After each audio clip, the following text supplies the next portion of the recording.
taken. ও মাই god, Rohit শর্মাকে বলদ বানিয়ে দিলেন মোস্তাফিজ। একেই বলে cutter master Mostafizur Rahman.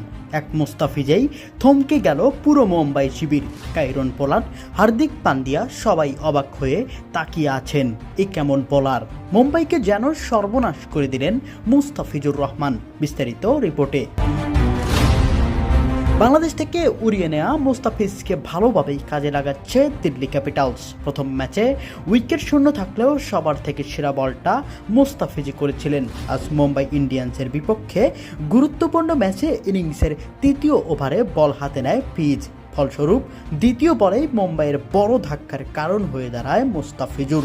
Hard hitter Rohit শর্মাকে বোকা বানিয়ে প্যাভিলিয়নের পথ দেখায় মোস্তাফিজুর রহমান। ফলে ড্রেসিং রুমে থাকা মুম্বাইয়ের খেলোয়াড়দের কপালে ভাঁজ পড়ে যায়। সাথে পোলার্ড, হার্দিকদের চেহারা ছিল দেখার মতো।